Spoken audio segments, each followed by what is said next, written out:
Hello repeaters and school going students, ഇവിടെ come on നമ്മൾ ഇപ്പോൾ പഠിക്കാൻ പോകുന്നത് ടോർക്കാണ്. +1 റൊട്ടേഷണൽ മോഷൻ എന്ന് പറയുന്ന ചാപ്റ്ററിനകത്തുള്ള ടോർക്കിൻ്റെ കുഞ്ഞു കോൺസെപ്റ്റാണ് നമ്മൾ പഠിക്കാൻ പോകുന്നത്. അപ്പോൾ എല്ലാവർക്കും അറിയാം, നോട്ട് പ്രിപ്പയർ ചെയ്ത് പഠിച്ചോ. ടോർക്കിൻ്റെ ഫോർമുല എന്ന് പറഞ്ഞു കഴിഞ്ഞാൽ മക്കളെ, ഫോഴ്സ് ഇൻറ്റു എന്താണ്, പെർപെൻഡിക്കുലാർ ഡിസ്റ്റൻസ്. ഇതാണ് ടോർക്കിൻ്റെ ഫോർമുല. എന്താണ് ടോർക്കിൻ്റെ formula? Force into perpendicular distance. ഇത് പെർപെൻഡിക്കുലാർ ഡിസ്റ്റൻസ് തന്നെ ആയിരിക്കണം പ്രോബ്ലം ചെയ്യുമ്പോൾ, അല്ലെങ്കിൽ നമ്മൾ ആകെ പെടും. ഓക്കെ, ഇനി യൂണിറ്റ് ഓഫ് ടോർക്ക് കൂടി നമ്മൾ പറയുകയാണ്. യൂണിറ്റ് ഓഫ് ടോർക്ക് എന്ന് പറയുമ്പോൾ ഫോഴ്സിൻ്റെ പ്ലേസിൽ നമ്മൾ ന്യൂട്ടൺ പ്ലേസ് ചെയ്യണം, പെർപെൻഡിക്കുലാർ ഡിസ്റ്റൻസിൻ്റെ പ്ലേസിൽ നമ്മൾ മീറ്റർ പ്ലേസ് ചെയ്യണം. അങ്ങനെ ന്യൂട്ടൺ മീറ്റർ ആണ് ടോർക്കിൻ്റെ യൂണിറ്റ്. ഓക്കെ ആണല്ലോ.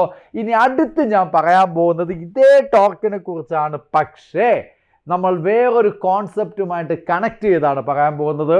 വേറൊന്നുമല്ല, ന്യൂട്ടൺ സെക്കൻഡ് ലാ. എന്തുവാണ്? ന്യൂട്ടൺ സെക്കൻഡ് ലാ. അപ്പം ഞാൻ ഇവിടെ പറയുകയാണ്, ടോർക്കിൻ്റെ വേറൊരു ഡെഫിനിഷനാണ് ഞാൻ പറയാൻ പോകുന്നത്. ന്യൂട്ടൺ സെക്കൻഡ് ലാ അനുസരിച്ചല്ല, ന്യൂട്ടൺ സെക്കൻഡ് ലാ ആയിട്ട് ഞാൻ വെറുതെ ഒന്ന് കണക്ട് ചെയ്യുക. എന്താണ് Newton second law? Force equal to എന്തുവാ? Force equal to rate of change of momentum. ഇതിപ്പം റേറ്റ് ഓഫ് ചേഞ്ച് മാത്രമേ ആയുള്ളൂ അല്ലേ. ഇനി ഇതിൻ്റെ കൂടെ ആര് കൂടി വേണം? മൊമെൻറ്റം. P for momentum. ഇതാണ് ഫോഴ്സ്. ഫോഴ്സ് ഈക്വൽ ടു എന്താണ്? Rate of change in momentum. അതാണ് ഫോഴ്സ്. ഇതേപോലെ നമുക്ക് ടോർക്കും പഠിക്കാൻ പറ്റും. Torque tau equal to rate of change in momentum എന്ന് പറയുന്ന സ്ഥലത്ത്, അതായത് ഇവിടെ P വരേണ്ട സ്ഥലത്ത് അവിടെ ഞാൻ ആങ്കുലാർ മൊമെൻറ്റം എല്ലാണ് വയ്ക്കുന്നത്. അതായത് ഇവിടെ P, അവിടെ L, ഇവിടെ മൊമെൻറ്റം, അവിടെ ആങ്കുലാർ മൊമെൻറ്റം. ഓക്കെ ആണല്ലോ. ഇനി അടുത്ത് വീണ്ടും ഞാൻ പറയാൻ പോവാണ്. ഇവിടെ നോക്കിക്കോ, force F is equal to d/dt of, നിങ്ങൾ പറ എന്താണ് മൊമെൻറ്റത്തിൻ്റെ ഫോർമുല? Mass into velocity. എന്താണ് മൊമെൻറ്റത്തിൻ്റെ ഫോർമുല? എന്താണ്? Mass into velocity. ആ മാസ് ഇൻറ്റു വെലോസിറ്റിയെ ഞാനിവിടെ പ്ലേസ് ചെയ്യാണ്. മാസ് ഇൻറ്റു വെലോസിറ്റി, പിയുടെ പ്ലേസിൽ മാസ് ഇൻറ്റു വെലോസിറ്റി എന്ന് വെച്ചു. ഇതേപോലെ, ഇതുമായിട്ട് ഒരു ബന്ധമില്ല അവിടെ, എന്നാൽ ഇതേപോലെ ഞാനവിടെ കണക്ട് ചെയ്യാൻ പോവാണ്. നോക്കിക്കോ, torque tau is equal to d/dt. ഇനി ആരുടെ വാല്യൂ വേണ്ടത് നിങ്ങൾക്ക്? L എന്ന് വെച്ചാൽ എന്തുവാ? Angular momentum. എന്തുവാണ് ആങ്കുലാർ മൊമെൻറ്റത്തിൻ്റെ ഫോർമുല?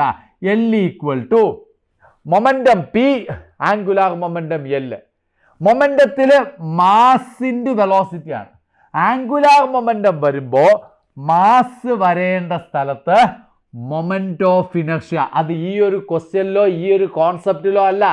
ഓക്കെ, ലീനിയർ മോഷൻ എന്ന് പറഞ്ഞാൽ നമ്മൾ ഇങ്ങനെ നേരെ നടന്നൊക്കെ പോകുമ്പോൾ അവിടെ നിങ്ങൾ മാസ് കൊടുത്തോ. എന്നാൽ ഒരു ബോഡി റൊട്ടേറ്റ് ചെയ്യുന്ന സമയത്ത് അവിടെ മാസ് അല്ല കൊടുക്കേണ്ടത്, മൊമെന്റ് ഓഫ് ഇനർഷ്യ ആണ് കൊടുക്കേണ്ടത്. മൊമെന്റ് ഓഫ് ഇനർഷ്യ I, അതായത് മാസ് വരേണ്ടടുത്ത് മൊമെന്റ് ഓഫ് ഇനർഷ്യ. അതേപോലെ വെലോസിറ്റി വരേണ്ട സ്ഥലത്ത്, വെലോസിറ്റി എപ്പോഴാണ് വരുന്നത്? ഒരു ബോഡി സ്ട്രൈറ്റ് ആയിട്ട് ഇങ്ങനെ പോകുമ്പോൾ വെലോസിറ്റി വരേണ്ട സ്ഥലത്ത് ആങ്കുലാർ വെലോസിറ്റി. റൊട്ടേറ്റ് ചെയ്യുന്ന സമയത്താണ്, ചമ്മക്ചലോ റൊട്ടേറ്റ് ചെയ്യുന്ന സ്ഥലത്ത് ആങ്കുലാർ വെലോസിറ്റി. ഇതാണ് വളരെ ഇമ്പോർട്ടൻ്റ് ആണ്, ഓർമ്മിച്ച് വെച്ചോ. അപ്പോൾ നമ്മൾ എന്ത് ചെയ്യണമെന്ന് വെച്ച് കഴിഞ്ഞാൽ വളരെ സിമ്പിളാണ്. ഇവിടെ L ഇരിക്കുന്ന സ്ഥലത്ത് I ഒമേഗ എന്ന് ഞാൻ കൊടുക്കും. ക്ലിയർ ആണല്ലോ. ഇനി ഞാൻ വീണ്ടും പറയാണ്, ഇവിടെ മാസ് എന്ന് പറയുന്നത് ഒരു കോൺസ്റ്റൻ്റ് ആണ്. ഇവിടെയാണെങ്കിൽ മൊമെന്റ് ഓഫ് ഇനർഷ്യ ഒരു കോൺസ്റ്റൻ്റ് ആണ്. അടുത്ത സ്റ്റെപ്പിൽ ഞാൻ എന്താ ചെയ്യാൻ പോകണമെന്ന് വെച്ചാൽ, ഫോഴ്സ് ഈക്വൽ ടു ആ മാസിനെ എടുത്ത് പുറത്തോട്ടിടും. മാസിനെ എടുത്ത് പുറത്തോട്ടിട്ടാൽ M വെളിയിൽ വന്നു, d/dt ഓഫ് വെലോസിറ്റി എന്നാവും.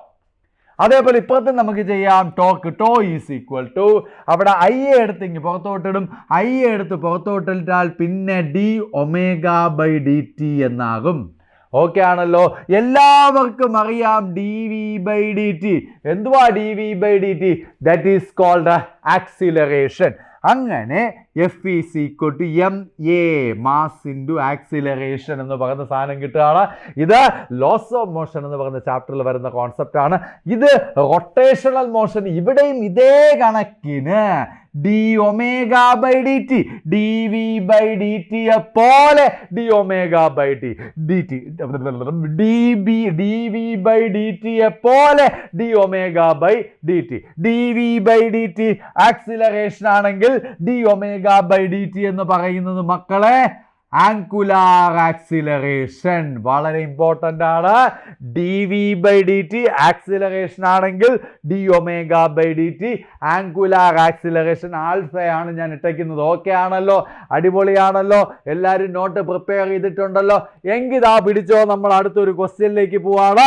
ഹലോ ഗൈസ്, നമ്മളൊരു അടിപൊളി ക്വസ്റ്റ്യൻ ആണ് ചെയ്യാൻ പോകുന്നത്.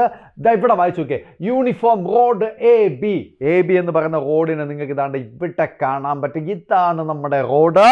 ആ റോഡിന്റെ ലെങ്ത് L ആണ്, മാസ് M ആണ്. അത് free to rotate at the point A എന്നാണ് പറഞ്ഞിരിക്കുന്നത്.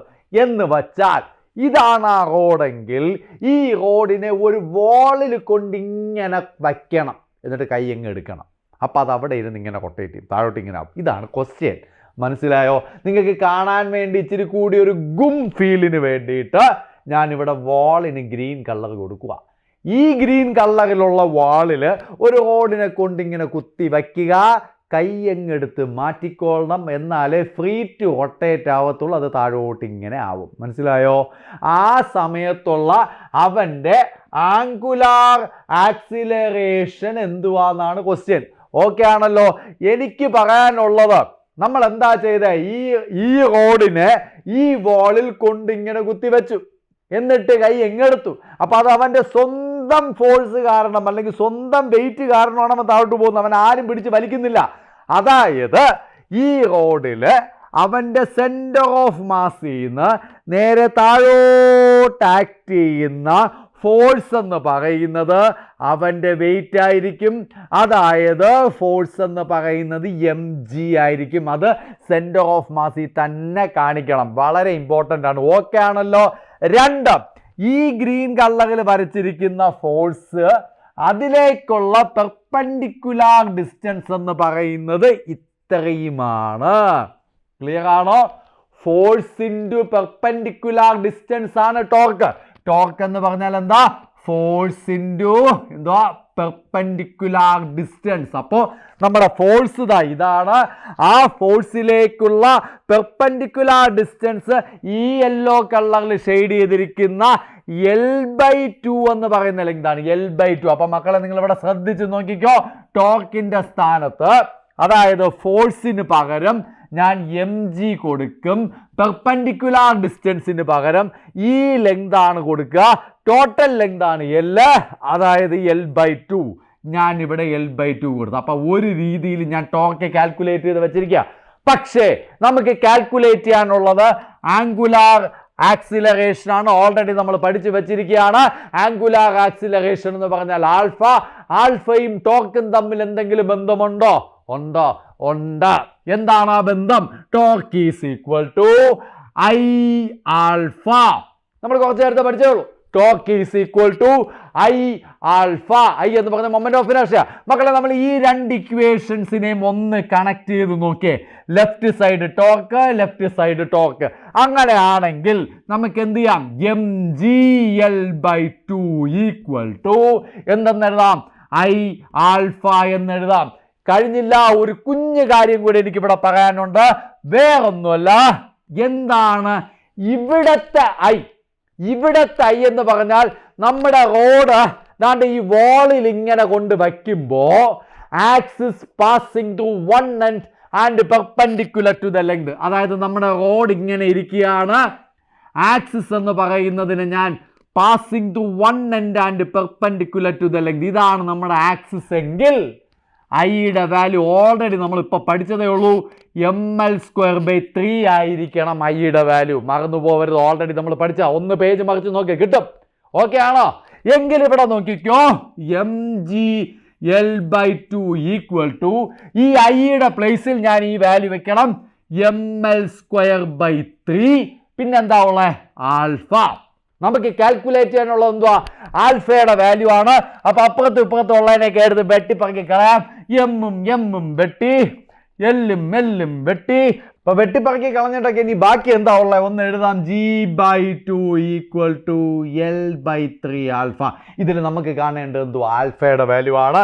ആൽഫയുടെ വാല്യൂ നമുക്ക് കാണാം. വളരെ സിമ്പിൾ. 3 എടുത്ത് ഇങ്ങോട്ട് കൊണ്ടുപോകണം, എല്ലിന് ഇങ്ങോട്ട് കൊണ്ടുവരണം. അപ്പൊ ആൽഫ = 3g/2l. അടിപൊളി. നമ്മുടെ ആൻസർ ഓക്കെയാണ് ഗൈസ്. ഇതാണ് നമ്മുടെ ആൻസർ. ഓക്കെ അല്ല? അപ്പൊ ഇങ്ങനെയുള്ള അടിപൊളി ക്വസ്റ്റ്യൻസ് ആണ് നിങ്ങൾ പഠിക്കേണ്ടത്, അല്ലാതെ വെറുതെ ഏതെങ്കിലും ക്വസ്റ്റ്യൻസ് പഠിച്ചാൽ പോരാ. അപ്പൊ ഇങ്ങനെയുള്ള കിടിലം ക്വസ്റ്റ്യൻസിന് വേണ്ടിയിട്ട് നിങ്ങൾ എന്ത് ചെയ്യണം? ബി വിത്ത് അവർ ക്ലാസ് ഗൈസ്. ഓക്കെ.